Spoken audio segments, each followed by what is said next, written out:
अस्सलाम वालेकुम स्टूडेंट्स।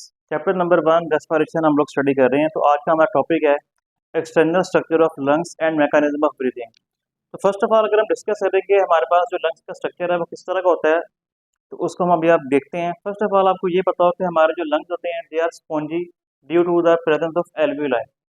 क्योंकि इसके अंदर यहाँ पे आप देख सकते हैं कि एल्वियोलाई होती हैं। एल्वियोलाई क्या चीज़ है, ये हमारे पास जो है वो सैक लाइक स्ट्रक्चर है, थैली नुमा स्ट्रक्चर होते हैं। इनके अंदर जो है वो एयर जाती भी है, एयर इनसे निकलती भी है, ये एक्सपेंड भी करती हैं, रिलैक्स भी करती हैं, ठीक है, और जो है कॉन्ट्रैक्ट भी करती हैं। तो इसकी वजह से जो हमारे लंग्स होते हैं they are spongy in nature. Spongy mean के ये जो है ना, जिस तरह स्पॉन्ज होती है, ठीक है, उसको आप ऐसे करेंगे तो वो कॉन्ट्रैक्ट हो जाएगा, ऐसे छोड़ेंगे तो वो दोबारा रिलैक्स हो जाएगा। तो ये हमारे पास स्पॉन्जी इन नेचर होते हैं, ठीक है। लंग्स की अगर हम बात करें, फर्स्ट ऑफ ऑल ये वाला जो आपको लंग नजर आ रहा है, ये वाला लेफ्ट लंग है, ये वाला जो है वो राइट लंग होता है, ठीक हो गया। अच्छा, इसमें यहाँ पे अगर आप देखें लेफ्ट लंग के अंदर ना टू होती हैं लोब्स, इसके दो पार्ट्स होते हैं। एक इसकी ये वाली पूरी की पूरी लोब है, इसको हम नाम देते हैं सुपीरियर लोब का। एक इसकी ये वाली लोब है, इसको हम नाम देते हैं इंफीरियर लोब का। इंफीरियर का मतलब होता है नीचे वाली, सुपीरियर का मतलब है ऊपर वाली, ठीक है। ये दो लोब्स इसके अंदर मौजूद हैं। ओके, इसके अलावा फिर यहाँ पे जो है वो क्या कहते हैं, ये आपका पास जो ये आपको स्ट्रक्चर नजर आ रहा है, इसको बोलते हैं एपिक्स ऑफ लंग्स। एपिक्स बोलते हैं इसका जो इसकी जो टॉप है, ठीक है ना, टॉप वाली जो पोजीशन, ये जो इसकी टॉप है, ये कहाँ तक होती है, कह रहे हैं एक्सटेंड टुवर्ड क्लेविकल। क्लेविकल हमारे यहाँ ये वाली बोन होती है, ये बोन होती है, इसको बोलते हैं क्लेविकल, ठीक है ना। ये लंग्स हमारे इसका जो टॉप है लंग्स का, ये इस क्लेविकल बोन तक पहुंचा होता है, ठीक है ना, हमारे चेस्ट कैविटी के अंदर। तो ये आपको पता हो। इसके अलावा यहाँ पे लिखा है मीडिया। ये दोनों जो लंग्स है ना, इनके बीच में एक आपको स्पेस नजर आती है, इस स्पेस को हम बोलते हैं मीडिया स्टीनम। ये वो एरिया है बिटवीन द लंग्स, जो लंग्स के बीच में खाली जगह होती है, इसको हम क्या बोलते हैं, मीडिया स्टीनम स्टीनम। और यहाँ पे ना इसके इधर यहाँ पे हार्ट होता है, ठीक है ना, इनकी इनकी इसकी जो यहाँ पे इस जगह पे करके आपको सेंटर में आपको हार्ट भी मिलता है, ठीक है ना। ओके, तो यहाँ पे इधर वाला जो है ये राइट लंग है, इसकी होती हैं थ्री लोब्स। इसकी सबसे ऊपर वाली लोब इसको बोलते हैं सुपीरियर लोब, इसकी ये वाली लोब है इसको बोलते हैं मीडियन लोब, और ये वाली इसकी जो लोब है इसको बोलते हैं इंफीरियर लोब, ठीक है। इस तरह इसकी थ्री जो है वो क्या होती हैं, लोब्स होती हैं। ओके, इसके बाद यहाँ पे लिखा है बेस ऑफ लंग। ये बेस है लंग्स की, जो ये चीज़ है इसकी बेस होती है। बेस ऑफ लंग कहाँ पे होती है, rest on the diaphragm. Lungs के नीचे एक स्ट्रक्चर होता है जिसको बोलते हैं डायफ्राम, यहाँ पे करके ऐसे एक स्ट्रक्चर होता है डायाफ्राम, ठीक है ना। और इसकी जो लंग्स की बेस होती है वो इनके ऊपर, इस डायाफ्राम के ऊपर रेस्ट करती है, ठीक हो गया। तो इसके अलावा यहाँ पे लिखा हुआ है ये जो जगह जहाँ से ये एयरवे, जिसको हमने नाम दिया था ब्रोंकाई का, ट्रैकिया आ रही है, ट्रैकिया आगे ब्रोंकाई में डिवाइड हो रही है। ब्रोंकाई जहाँ पे इसके अंदर एंटर हो रही है ना, इस जगह पे होता है डिप्रेशन, थोड़ा सा कर्व होता है, कर्व डिप्रेशन होता है। और इस पोजिशन को हम बोलते हैं हिलम, ठीक है ना। Hilum is a depression from where airways, airways इसको बोलते हैं, ये जो ब्रोंकाई आ रही है, ब्रोंकस आ रही है, Airways and blood vessels enter in the lungs. इसी जगह से जो है वो ब्लड वेजल्स वगैरह और जो ये एयरवेज है इसके अंदर एंटर होती हैं। तो यहाँ पे एक डिप्रेशन होता है, यहाँ पे आप देख सकते हैं डिप्रेशन है, जहाँ से इसके अंदर जो है दोनों ये ट्यूब्स एंटर हो रही हैं, ठीक हो गया। तो ये था सारे, तो ये था हमारा स्ट्रक्चर ऑफ लंग्स। तो नेक्स्ट हम देखते हैं जी mechanism of breathing. Mechanism of breathing किस तरह होता है ये देखते हैं।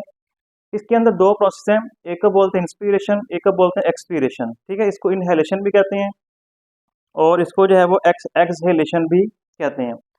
इसमें आप यहाँ पे देखें जी, डायग्राम के अंदर आपको पता लगेगा, ये हमारे पास जो है वो ट्रैकिया है, यहाँ पे ये ब्रोंकाई है, ये हमारे पास जो है वो क्या है, दोनों के दोनों लंग्स मौजूद हैं।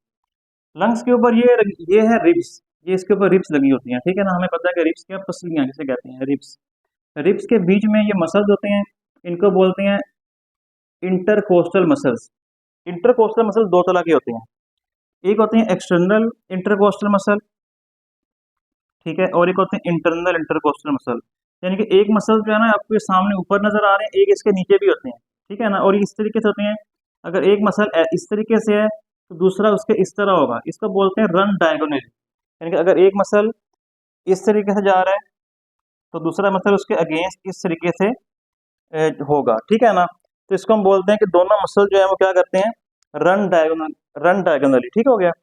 अब इसमें आप यहाँ पे देखिए, ये यहाँ पे फर्स्ट ऑफ ऑल क्या होता है, जैसे ही हम लोग जो है वो ब्रीदिंग करते हैं, सांस को अंदर लेके जाते हैं, तो अच्छा इसमें ना एक और चीज़ समझें कि ये जो इंटरकोस्टल मसल बोलते हैं, रिब्स के बीच में जो दरमियान में दोनों रिब्स को जोड़ते हैं ना, इनको बोलते हैं इंटरकोस्टल मसल, ठीक है। ऊपर वाले एक्सटर्नल एक्सटर्नल मसल्स कहलाते हैं, इसके नीचे भी होते हैं जो आपको यहाँ पे नजर नहीं आ रहे लेकिन इसके नीचे होते हैं, उनको बोलते हैं इंटरनल इंटरकोस्टल मसल। अच्छा, अब इसमें 4-5 पॉइंट्स हैं, इसके अंदर आपने इंस्पिरेशन में याद कर लेने हैं। जैसे हम ब्रीथिंग को इनहेल करेंगे, सांस लेंगे, इनहेलेशन करेंगे, इंस्पिरेशन करेंगे, तो क्या होगा, फर्स्ट ऑफ ऑल जो आपकी ये रिब्स हैं, ये थोड़ी सी आपने ना इस तरह बनानी है, थोड़ी सी आपने इसमें ना कर्व देना है। इस कर्व का मतलब ये होता है कि ये जो जैसे हम सांस लेते हैं तो हमारी रिब्स जो हैं वो ऊपर होती हैं, ठीक है ना, रिब्स आर रेस्ड, ऊपर भी होती हैं और आउटवर्ड और थोड़ी बाहर की तरफ भी निकलती हैं। तो पहला पॉइंट यही है कि जैसे हम लोग ब्रीदिंग करेंगे, इनहेलेशन करेंगे, ribs are upward and outward, ribs हमारी क्या करेंगी, ऊपर भी जाएंगी और आउटवर्ड भी मूव करेंगी, ये रिब्स जो है हमारी, ठीक है। उसके बाद नंबर 2 पॉइंट है एक्सटर्नल इंटरकोस्टल मसल्स कॉन्ट्रैक्ट। इसके अंदर जो एक्सटर्नल इंटरकोस्टल मसल हैं वो क्या करेंगे, वो कॉन्ट्रैक्ट कर जाएंगे। लेकिन याद रखना है, जिस टाइम एक्सटर्नल वाले कॉन्ट्रैक्ट कर रहे होंगे उस वक्त इंटरनल वाले क्या कर रहे होंगे, वो रिलैक्स कर रहे होंगे, ठीक हो गया। तो ये हमारा सेकंड पॉइंट है कि इसमें एक्सटर्नल इंटरकोस्टल मसल्स जो है वो क्या करेंगे, कॉन्ट्रैक्ट करेंगे। अच्छा, उसके बाद नंबर 3 इसमें पॉइंट है डायाफ्राम। ये जो आपको स्ट्रक्चर नजर आ रहा है ये थोड़ा सा नीचे की तरफ हो जाएगा, डायाफ्राम थोड़ा सा डाउनवर्ड मूव करेगा, ठीक हो गया। तो इसको यही यहाँ पे लिखना है कि डायाफ्राम मूव्स डाउनवर्ड, ठीक है। और इसके अलावा जब ये तीनों काम हो जाएंगे ना, तो नंबर 4 क्या होगा, जो ये है ना डायाफ्राम, इसकी वजह से ना थोड़ा सा प्रेशर होता है लंग्स के ऊपर।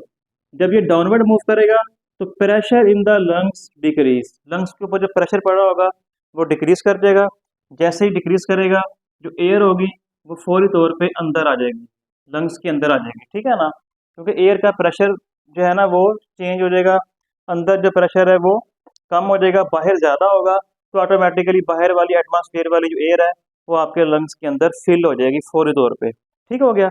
अब इसका जो बिल्कुल अपोजिट है ना, वो आप लोगों ने इसके अंदर लिख देना है, ठीक है, बिल्कुल इसके अपोजिट आपने जो पॉइंट्स हैं वो आपने यहाँ पे लिख देने हैं। इसमें मैंने जो रिब्स हैं ज़रा इनको स्ट्रेट कर दिया है, क्योंकि रिब्स जो है वो ज़रा जो है ना वो अपना नीचे की तरफ डाउनवर्ड डाउनवर्ड मूव करती हैं और इनवर्ड मूव करती हैं, अंदर की तरफ भी और नीचे की तरफ भी। तो यही पहला पॉइंट है। इसमें इसमें था ribs are upward and outward, इसमें है ribs are downward and inward, इसका आपने उलट कर देना, ठीक है। नंबर 2 देखें यहाँ पे, इसमें है intercostal muscles, internal intercostal muscles contract. इसमें जो इंटरनल वाले होंगे वो क्या करेंगे, कॉन्ट्रैक्ट करेंगे, और जो एक्सटर्नल वाले होंगे वो क्या करेंगे, वो रिलैक्स करेंगे। इसमें आप देखें यहाँ पे, इसमें एक्सटर्नल वाले क्या कर रहे थे, कॉन्ट्रैक्ट कर रहे थे, इसमें इंटरनल वाले क्या कर रहे हैं, वो कॉन्ट्रैक्ट कर रहे हैं। तो जाहिर बात है आउटर वाले जो आउटर वाले होंगे, एक्सटर्नल होंगे, वो रिलैक्स करेंगे, ठीक हो गया। और उसके बाद यहाँ पे देखें ये डायाफ्राम, डायाफ्राम ऊपर मूव करेगा, जैसे हम जो है वो सांस को बाहर निकालते हैं तो डायफ्राम ऊपर मूव करता है, ठीक है ना। इसके ऊपर मूव करने से क्या होगा, जो आपके लंग्स हैं इनके ऊपर जो प्रेशर है वो बढ़ेगा, इन पे प्रेशर क्या होगा, इंक्रीज करेगा, इन पे प्रेशर पड़ेगा। तो इससे क्या होगा, pressure in the lungs increase and air rushes out, इसमें जो एयर होगी वो यहाँ से बाहर की तरफ रश कर जाएगी, बाहर निकल जाएगी, यहाँ से एयर यहाँ से जो है वो हमारे माउथ के जरिए बाहर निकल जाएगी, ठीक है ना।